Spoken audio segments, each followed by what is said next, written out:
araw ay ako ay magluluto ng talong at mayroon akong talong at malapit na sabi ko masisira. Kaya ang gagawin ko na lang ito ay itutorta ko na lang itong talong. Magre-ready ako ng 4 na itlog para doon sa torta. Breadcrumbs ulit ito at saka cornstarch. At tinimplahan ko na ng ricados.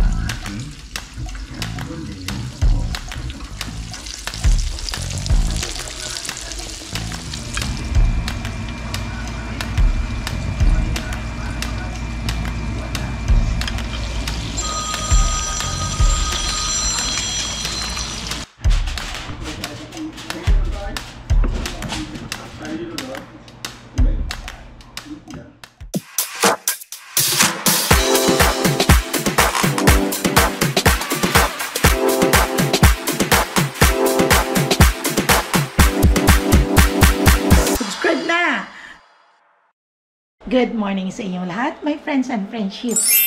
Today is Monday in the US at nagre-ready ako ng breakfast ni Papa Dudes. Kumain na kaming dalawa din ni Zoe at walang pasok ngayon si Zoe dahil may sa school nila, may meeting, I think it's faculty meeting. Nakakain na din ako at i-prepare ko na din si Papa Dudes ng kanyang breakfast din. Ngayong araw ay ako ay magluluto ng talong at mayroon akong talong at malapit na sabi ko masisira. Kaya ang gagawin ko na lang ito ay itutorta ko na lang itong talong. Ito, babalatan ko muna siya para minsan pag nagluluto ako ng talong, hindi ako nagbabalat. Pero at this time, magbabalat muna ako ng talong para panibago na, another style na namang pagluluto na binabalatan ko ang talong. Ano pa rin, silipon ako kaya nakasalamin ako ngayon, my friends and friendship. Dahil ang mata ko, yung bang may allergy talagang parang nagmumuta na Makati. Hindi naman infected, basta ganun lang pag may sipon. Kaya nilagyan ko ng salamin pero okay na siya naman. Panoorin na lang ako niyo, my friends and friendship.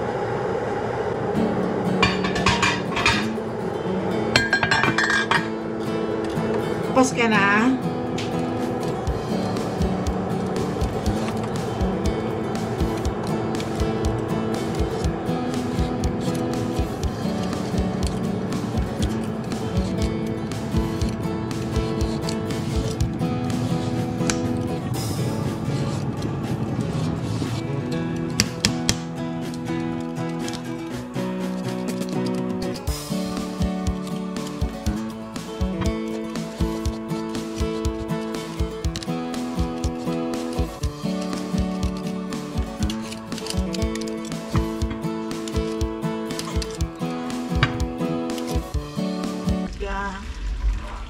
Init tayo ng tubig para lagyan natin ng para lagaan natin ng talong na pinalatan ko. Nilalagyan ko agad ng seasoning itong dahon. At nilalagyan ko dito ng paminta.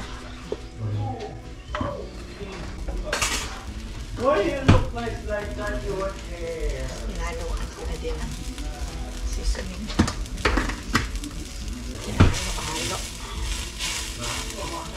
Dagdagan ng konting asin.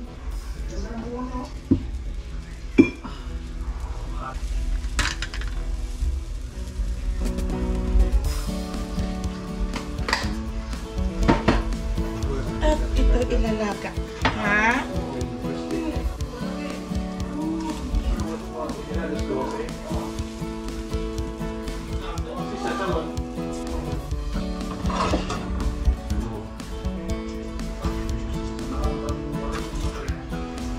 Pinapakulo ko hanggang sa lumambot ang talong. Masyado kaming magastos dito sa sa bahay sa itlog. Ito kasi ang aming mga niluluto all the time. Madalian. So, magre-ready ako ng 4 na itlog para doon sa torta ko. Ayan. Ilalagay ko ito sa rap.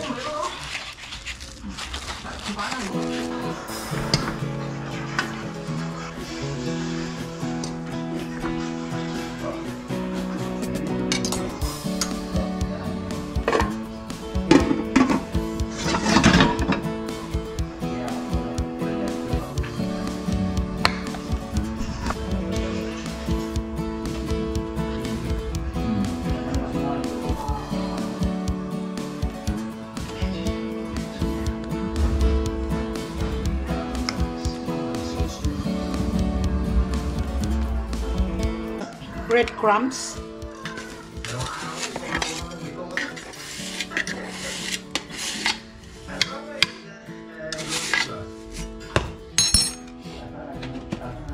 Dagan natin ng cornstarch. Dagdagan natin ng ground black pepper. Lagyan natin ng kaunting seasoning.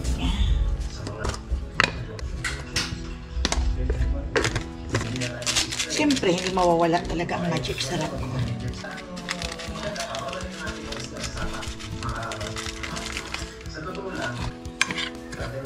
Ito ay garlic powder. Garlic salt. Kaunti lang. At mayroon na kasi akong seasoning na nilagay, baka magkalat. Okay.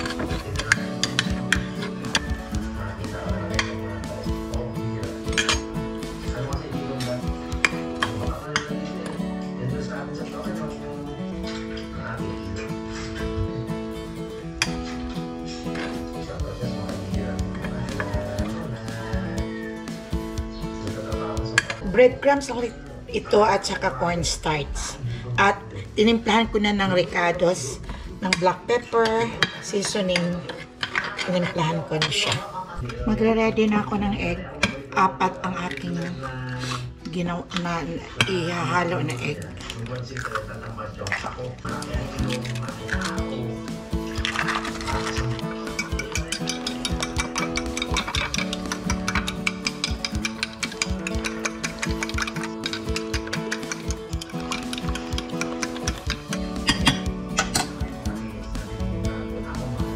I-dip ko na sa egg.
Ito na siya. Wow! It's a crunchy tortang talong. Mama Ella Kitchen in Mama Ella's Kitchen. Gagawa ko ng beef giniling. Ayan ang aking helper. It's my Zoe girl. What are you doing? Peeling the potato. Ayun ang kanyang matapos na niya, oh. Kasi inaagaw niya sa akin. Siya naman daw at marunong naman daw siya. Okay. Ayan. Tapos ako magluto nitong aking tortang talong, my friends and friendship. At gumawa na ako ng sausawan, ng bawang, suka, at saka patis at nilagyan ng sugar na kaunti to taste. At ready na yan. At gagawa pa ako ng giniling para mamayang gabi din. Kaya yan si Zoe girl. Galing din pala. Good girl pala itong batang batuta. Wala silang pasok ngayon. May conference yata ang mga teachers. Ayun pa yung carrots. This one? Yeah, you know how to do it? Yeah. Okay. See? Yeah. Nanonood pa siya, oh. Okay. Mag-ready na ako ng aking gagawin. Para dyan sa isa ko namang putahe. Si Big Boy, si Jarrell ay wala. Nagbakasyon. Kaya kami na lang dito. Walang pasok sa Zoe. Bukas ang pasok ni Zoe. Sa Friday pa dito si Cass. Ako, my friends and friendship, Pasko na, lapit na. At itong mga bata ko, yung mga anak ko ay magbabakasyon sila sa Pilipinas. Mag-aati-atihan festival silang lahat. So, kami na lang ang may iwan din dito ni JR at saka ni Papa Dudes. Magbakasyon sila. Ito ay aking ilalagay. Ito, nakapaghiwa na din ako nito. At ako ay maglalagay na ng itong aking dalawang klase ang aming oil. Mayroong canola oil, mayroon akong olive. I-on ko na, igigisa ko na.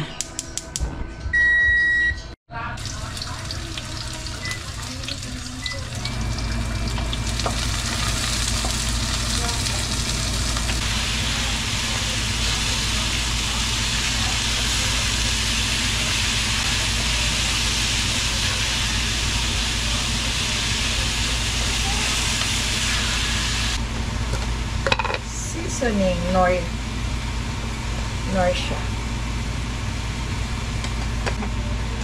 Lagyan natin ang sugar.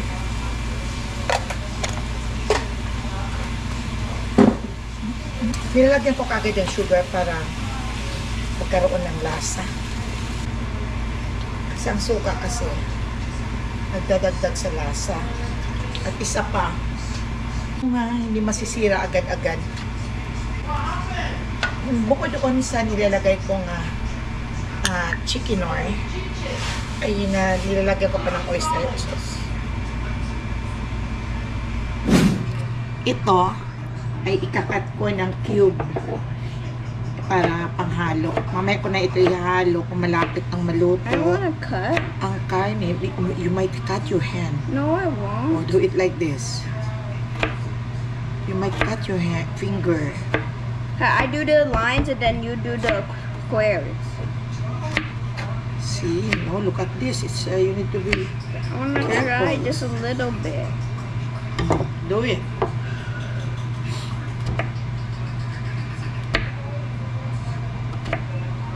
Inaagaw niya talaga yung trabaho ko. Okay. Kahapon, grabe my friends and friendship, ang sakit ng tiyan ko.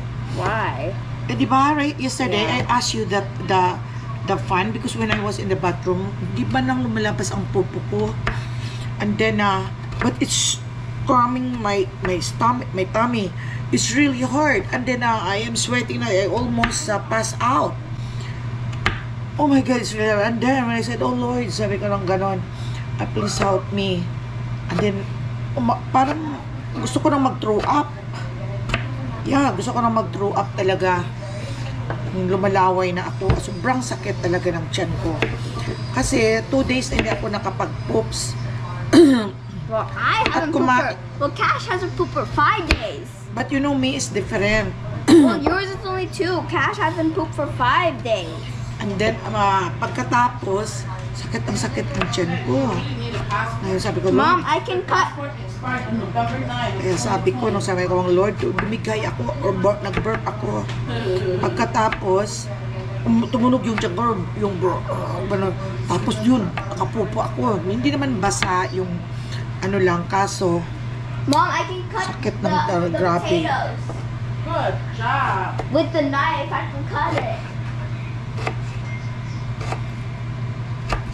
Okay. Then take Pepto-Bismol.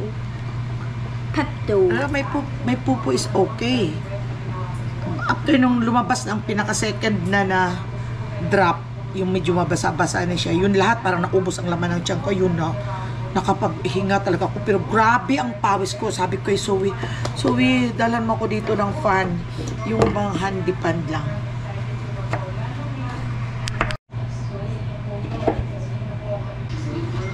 Mama, you're still recording.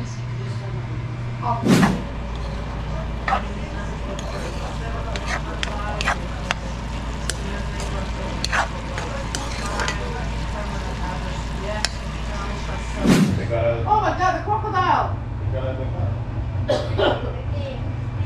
Now look, Zoe, the crocodile is. Hanggang sa muli, my friends and friendship, tapos na magluto si Mama Ella ng 2 putahe today sa tortang talong at saka giniling. So, thank you for watching. Don't forget to subscribe Mama Ella channel. Bye-bye.